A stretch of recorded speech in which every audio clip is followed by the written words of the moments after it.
Have you ever heard of the term love language?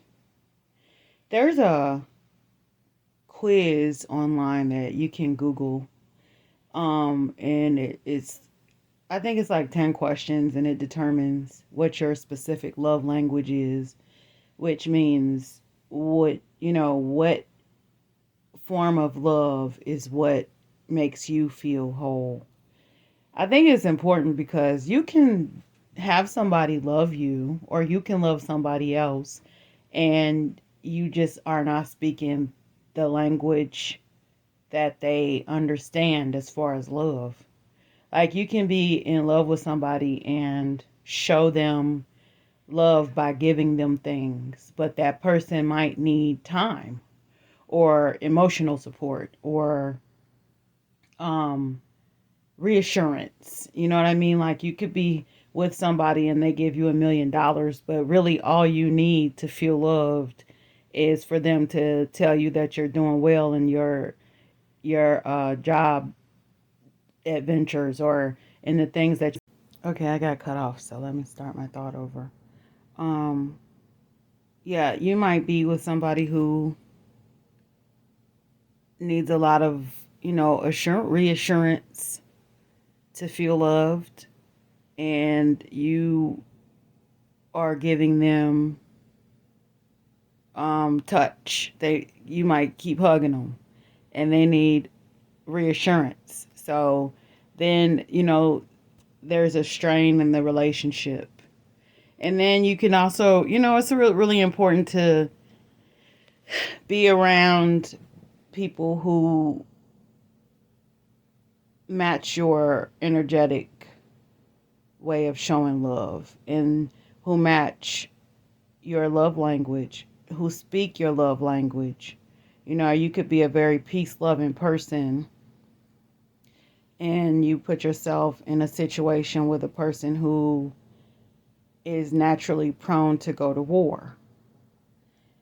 It's not going to work, because eventually that person is going to turn their guns on you and want to go to war with you. It's so important for us to recognize what we need to move forward in this lifetime.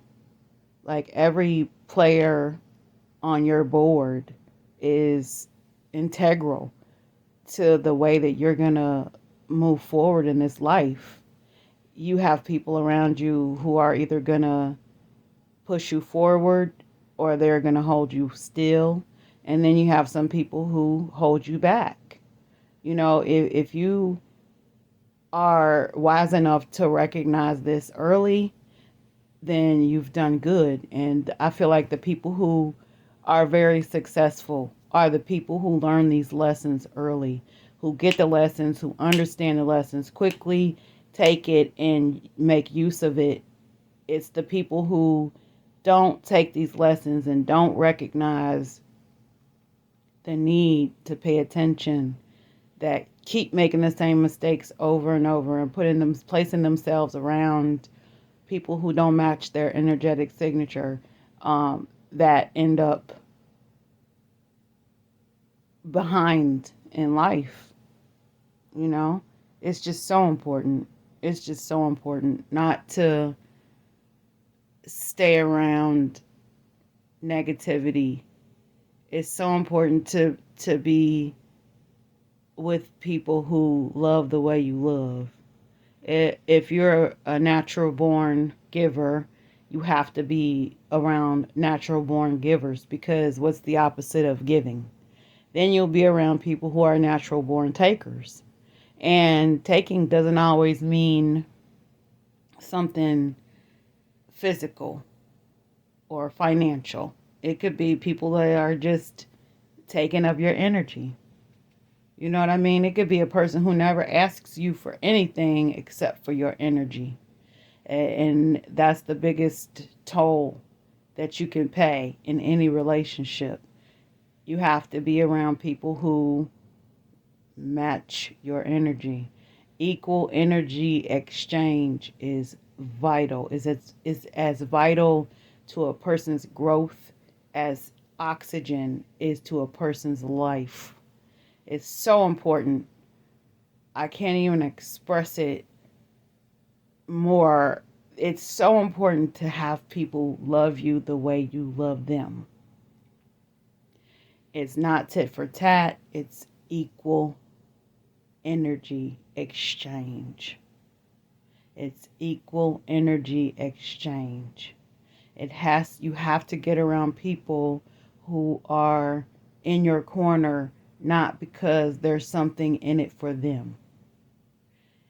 You have to get around people who genuinely want to see you succeed and excel, and people who know that if you excel, you're going to make sure that they do as well. Not people who look at what you're doing and determine what they need to do. People who have their own idea and goals and things that they have planned for themselves, and you both push each other equally, and you both just love each other enough to let each other be who you are.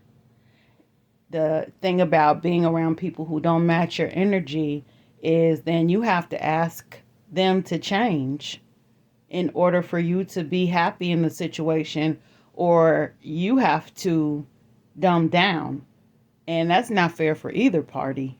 You know, you can't ask people to change themselves to make you happy. And if you did, nobody will do it. And you shouldn't be dumbing down how you feel to accommodate a relationship, because then you will fail.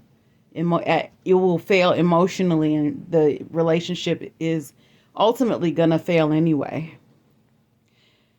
I just really have been channeling so much these past few days, and I'm seeing some things that I need to change in my life and stand on. And I'm just giving my 2 cents, and you guys take it or leave it. But I hope you get this, and I hope it resonates with you. If it does, please click like